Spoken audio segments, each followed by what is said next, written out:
hatujawahi kupata tena mbunge wa wananchi kwenye jimbo letu la Kigoma Kusini. Hajawahi kutokea tena mbunge wa wananchi. Ndugu zangu wananchi, wakati kwa mara ya mwisho Nation William Bidianguze anaingia hapa, anawadanganyeni, anapambana, anafanya nini?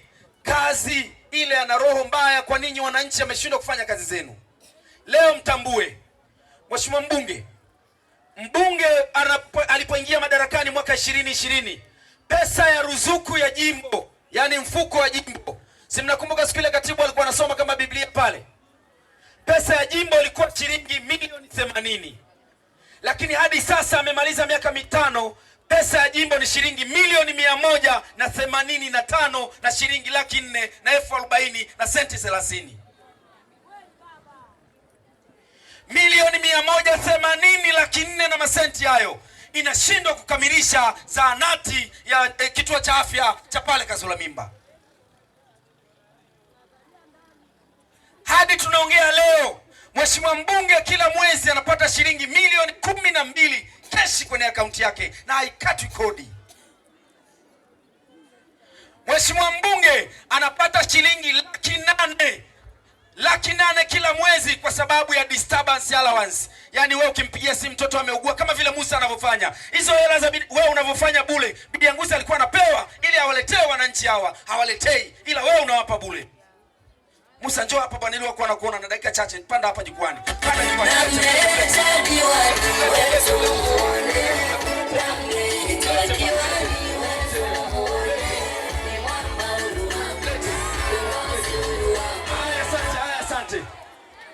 Fedha zenu shilingi 800,000 za kila mwezi alizokuwa akichukua Bidianguze kwa niaba ya disturbance allowance jimboni alikuwa hatoi, lakini leo Musa Chesa leo amekuwa kimbilio la wana Kazula Mimba. Uongo kweli? Ni uchoyo wa bunge ambao hawana nia dhati na ninyi wananchi wenu. Mheshimiwa mbunge anapata shilingi milioni 1.5 kila mwezi kwa niaba ya ukarabati wa gari liwe limeharibika, liwe halikuharibika, anapewa hiyo fedha. Lakini wananchi alishindwa kufanya, hata wakina mama hao wanauza vibanda, hata kuwasaidia shilingi 30,000 za mtaji alifanya? Musa huyu hawasaidii mtaji. Ni hapo hakuna kina mama wanapata mtaji kutoka kwa Musa. Watu wengi ni moyo. Hili jambo ni moyo, Mheshimiwa Musa. Hili jambo ni moyo. Nimeanzia hapo mbali ili muweze kuelewa vizuri. Narudi kwenye mada.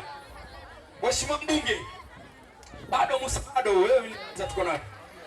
Hakuna watu wa karimu, hakuna watu wazalendo, watu wenye upendo, watu wenye roho kama watu wa Kazula Mimba. Kuna mtu mmoja anaitwa Nurdin Isa Kashakari aka Nyamlagula aka Kamchape. Mnamjua mumjui? Nurdin Isa Kashakari alikuja hapa Kazula Mimba, amepokelewa kwa shangwe na vigeregere na wananchi wakampokea vizuri, wakampa maelekezo yote. Uongo kweli? Nurdin Kashakari akitokea nyumbani kwao kule Kizenga Nyabigufa. Uongo kweli? Yaragwai mguu imvunja zali za mumaze. Yasi yangai Kazula Mimba imvunja izazamu maze we. Jamani, ni uongo kweli? Yaragwai imvunja. Nikutafsiria kidogo, yani maongea kidogo, lugha kidogo ile nyingine. Nurdin Kashakari kaja hapa mshamba, ana shati moja na suruale bugalo, akiwa amevaa yebebo, anafunza nyingi sana miguuni. Leo Nurdin Kashakari anapaka mkorogo, anapaka makarolaiti, anawadharau, hataki hata kufungua kioo cha wana Kazula Mimba.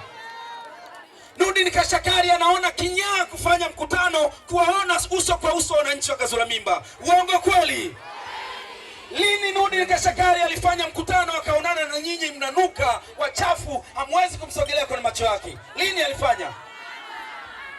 Kashakari hataki kuwaona hao watu.